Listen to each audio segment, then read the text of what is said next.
Bonsoir tout le monde, ici Monsieur Cacahuète avec un chouette t-shirt Fallout. Ce soir, et Zouk est dans la pièce à côté, Carla, Neige, Terence, Philippe, Butter, Tolkien, nous sommes tous là réunis dans ce magnifique vendredi 21 mars 2025, il est déjà 20h00. Bon week-end tout le monde, youpi! Dans ce nouvel épisode à découvrir sur Disney+, je vais vous parler de la série Star Wars, The Skeleton Crew. De quoi ça parle The Skeleton Crew? Alors ça se passe plutôt dans les parties récentes au niveau de l'histoire de Star Wars. Quand je dis récente, on s'approche de la dernière trilogie, mais je crois que c'est un petit peu avant. Après, je suis pas super fort en chronologie, mais disons que c'est entre la trilogie 4, 5, 6 et la trilogie 7, 8, 9. Je sais plus après dans les détails, bref. L'histoire se passe sur une planète nommée Atine qui vit encore à l'ère de la Première République, de l'Ancienne République, sauf que pour eux, l'Ancienne République c'est toujours la République actuelle. Comment ça se fait? Tout simplement parce que c'est une planète qui vit isolée, complètement coupée du reste de l'univers. Ça a été voulu volontairement. C'est expliqué tout au long de la série à un moment donné, lorsque les jeunes font une enquête pour retrouver leur planète d'origine. Il y a un groupe de planètes qui ont été complètement isolées pour diverses raisons, sauf qu'évidemment, elles ont fini par être découvertes et saccagées, à l'exception d'une seule planète, la planète Atine, qui, d'après les légendes, recèle un très grand trésor. Et évidemment, qui dit trésor dit convoitise, d'où le fait que la planète est cachée et protégée par une barrière qui s'appelle tout simplement la barrière, une barrière impénétrable qui à la fois masque la réelle apparence de la planète, mais aussi la transforme de vue de l'extérieur en une géante gazeuse avec un système de défense d'acide qui entraîne corrosion et destruction de tout type de vaisseau qui essaierait d'entrer dans le système de la planète. Ce qui rend toute tentative de rentrer sur cette planète impossible, sauf si on est équipé d'un vaisseau homologué qui a les autorisations de rentrer évidemment. Sur cette planète Atine, ils vivent dans ce qui pourrait s'appeler être un paradis par rapport à ce qui est du reste de la galaxie, où on est plutôt dans un western, un petit peu space western, où c'est très souvent la loi du plus fort, avec évidemment toujours les X-Wing et la police enfin qui fait office de police et qui est gérée par la Nouvelle République. Mais évidemment, c'est dur pour la Nouvelle République de contrôler tout, y compris les bordures extérieures. Bref, donc tout va bien dans le meilleur du monde. Les enfants vont à l'école, ils doivent apprendre à gérer leur projet de choix de carrière à l'avenir pour faire partie du grand œuvre. Le grand œuvre est un projet assez particulier et qui est responsable de l'activité principale de la planète. Et évidemment, les enfants ne savent pas ce que c'est que le grand œuvre. L'un de ces enfants, Wim, n'est pas très enjoué par son futur choix de carrière. Il est toujours accompagné de Neil. Donc Wim et Neil font un peu les 400 coups.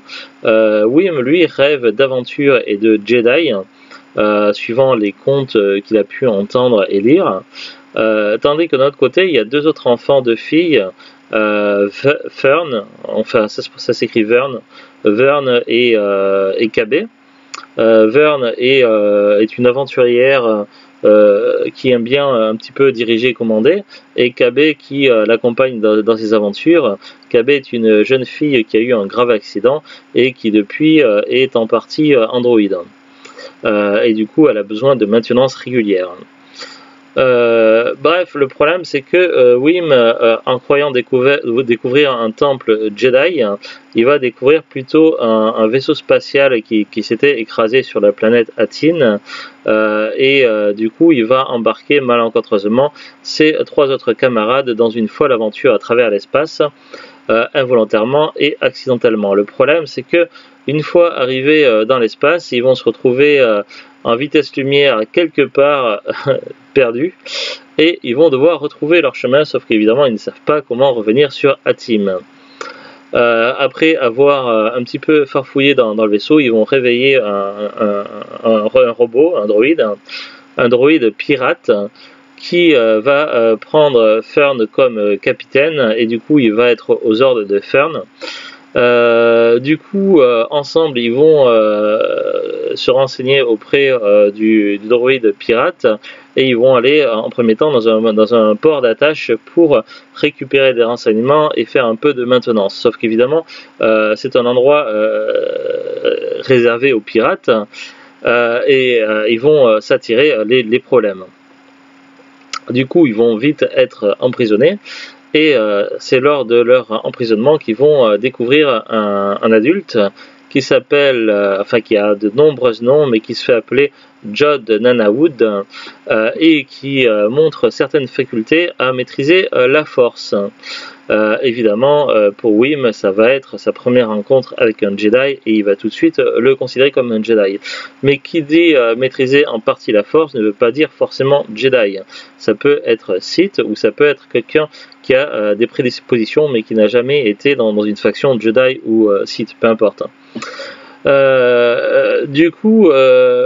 Jod Nanawu va encadrer ces jeunes et va les aider à essayer à mener l'enquête dans la galaxie à travers différents mondes et endroits afin de récolter des indices et retrouver la trace de Hattin. Évidemment, il a ses propres ambitions les enfants ne savent pas qu'en face, ils font face à un très célèbre pirate qui est apparu dans divers univers de Star Wars, BD, films, séries, mais sous une autre identité. Et d'ailleurs, cette fameuse identité, il va la revêtir brièvement à travers son masque fétiche lors d'un épisode. Alors après, je ne suis pas expert en ce personnage et ça fait très longtemps que je n'ai pas vu les épisodes 4, 5 et 6. Donc voilà, ma connaissance est assez limitée. Mais il paraît que d'après ce que j'ai pu entendre, il y aurait des incohérences car ce personnage est censé être mort lors des divers affrontements. Je crois un affrontement contre Han Solo ou un truc comme ça. Je ne sais plus, mais il est censé être mort. Sauf que du coup, ça crée une incohérence scénaristique au niveau du Star Wars Universe.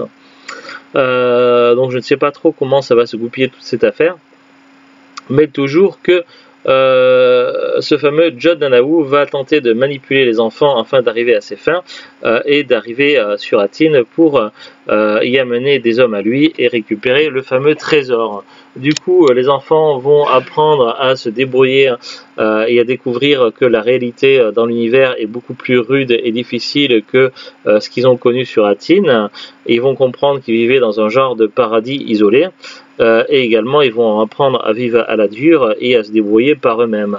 Et évidemment qu'il ne faut pas faire confiance à tout le monde, mais également qu'il existe des gens, malgré que la galaxie est rude et difficile, il existe encore des gens qui ont un cœur et qui sont prêts à les aider en cas de besoin. Donc il y a du bon et du mauvais dans la galaxie. Évidemment, à travers cette saison 1, ils vont finalement retourner sur Hattin et découvrir à la fois en quoi consiste le trésor, mais ils vont devoir repousser des pirates afin de préserver leur planète, quitte à révéler l'existence de leur planète secrète, de la planète Hattin, au monde entier, à l'univers, afin de pouvoir avoir les secours qui viennent des X-Wing. Bref, voilà en quoi consiste la saison 1. Du coup, ça va permettre d'intégrer la planète Hattin au Star Wars Universe. Après, quel intérêt ça aura plus tard dans le Star Wars Universe, je ne sais pas trop. À mon avis, d'après ce que j'ai cru comprendre, il n'y aura pas de saison 2 parce que déjà les enfants auront terminé leur aventure. C'était vraiment une aventure unique qui s'étale uniquement sur une saison et qui n'a pas réellement d'intérêt à avoir une saison 2. Est-ce qu'après, plus tard, à travers d'autres séries, il pourrait y avoir à nouveau certains personnages qui pourraient intégrer d'autres séries Star Wars? Pourquoi pas, mais après, je ne vois pas ce qu'ils comptent faire derrière. Star Wars Skeleton Crew devrait être une série unique d'une saison seulement. Bon, c'est vrai qu'on voit des squelettes à plusieurs reprises, mais je comprends pas trop le titre de la série. Après, franchement, j'ai été très surpris. Autant il y a des séries que Star Wars que j'ai trouvé sympa, d'autres super cool, d'autres pas terribles, assez moyennes. Cette série-là, je l'ai trouvée vraiment très innovante. Au début, je me suis demandé un petit peu, mais qu'est-ce que c'est que cette série quand j'ai commencé sur le premier épisode, et je me demandais vraiment quel était le lien avec Star Wars. Et finalement, je me suis laissé happer par la série que j'ai trouvée vraiment très fraîche et très rafraîchissante, et qui évidemment a certains liens avec l'univers Star Wars, mais c'est pas vraiment très marqué non plus. Du coup, on pourrait conclure que cette série Star Wars Skeleton Crew pourrait être un petit peu un genre des Goonies, mais des Goonies dans l'espace. Puisque comme dans les Goonies, il est question de trésors, de pirates qui sont pas très sympas et d'aventures, c'est vrai qu'on pourrait vraiment comparer cette série au film Les Goonies, mais en version dans l'espace. Pas grand chose de plus à dire, vraiment j'ai été très intrigué, j'ai beaucoup apprécié la série. Petit dommage qu'il n'y ait pas de scène post-générique à la fin. J'aimerais bien savoir ce que ça va donner par la suite, et j'ai trouvé les personnages et les acteurs attachants, donc j'espère qu'on les reverra plus tard dans une série ou un film Star Wars, mais pour l'instant j'ai quelques doutes. Donc voilà, je ne sais pas ce que Disney et Star Wars ont prévu pour Skeleton Crew et les acteurs et les personnages.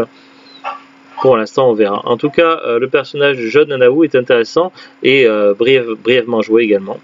Donc voilà, je n'entrerai pas plus dans les détails, je pense que j'ai malheureusement trop spoilé la série, mais c'était difficile de résumer la série sans rentrer un petit peu dans les détails.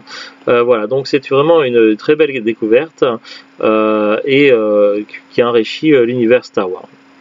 On va regarder ensemble rapidement la fiche Wikipédia, c'est parti. Star Wars Skeleton Crew, série télévisée. Américaine, en prise de vue réelle, issue de l'univers Star Wars, créée et développée par John Watt et Christopher Ford. Elle est diffusée du 2 décembre 2024 au 14 janvier 2025 sur Disney+. Synopsis: un groupe de 4 enfants nommés Fern, KB, Wim et Neil, perdus dans l'univers à bord d'un vaisseau pirate, essaient de retrouver la route de leur planète nommée natale At-Atin. Acteurs principaux: Jude Law qui joue Jon Nanaou, également Dash, Zantin et Silvo, mais en fait il a plein de noms différents. Il y a également Ravi Cabot Connier qui joue Wim, Ryan Kiera Armstrong qui joue Fern, Kiriana Crater qui joue KB, Robert Timothy Smith qui joue Neil, Nick Frost qui joue SM33. Dans les acteurs secondaires, on a Tunde Adebimbe qui joue Wendell, le père de Wim, Kerry Condon qui joue Farah, la mère de Fern, Fred Tatasciore qui joue Brutus, enfin la voix de Brutus, Alia Schwatkat qui joue la voix de Kim, Jalil White qui joue Gunther, Kelly MacDonald qui joue Pocket, Marty Matoulis qui joue la voix de Vane, Dominique Burgess qui joue Biff, Del Soules qui joue Chelt.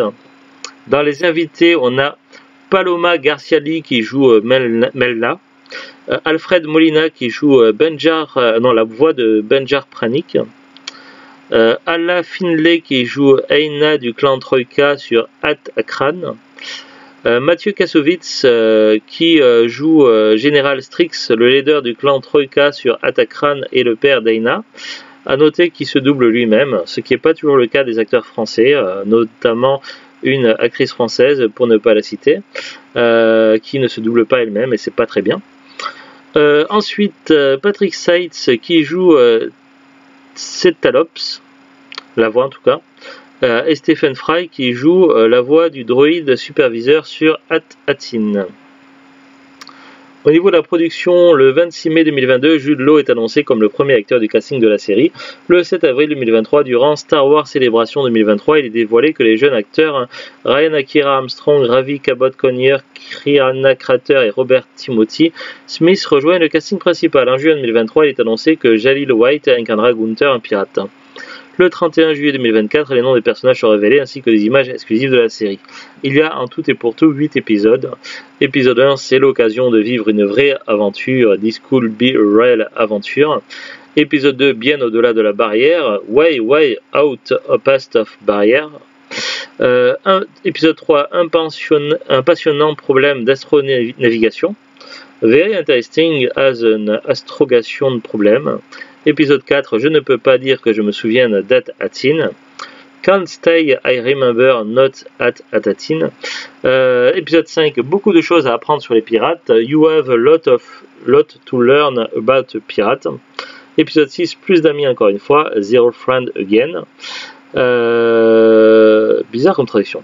Épisode 7, on va avoir de gros ennuis. We're gonna be in so much trouble. Épisode 8, les vrais gentils, the real good guys. Voilà pour les titres des épisodes. Et puis je crois que c'est tout, pas plus d'informations. Donc voilà, c'est disponible pour le moment uniquement en streaming sur Disney+. Ce n'est pas encore sorti en steelbook 4K, mais ça sortira un jour très certainement, puisque la série a eu quand même un petit peu de succès, en tout cas plus que The Acolyte, je crois.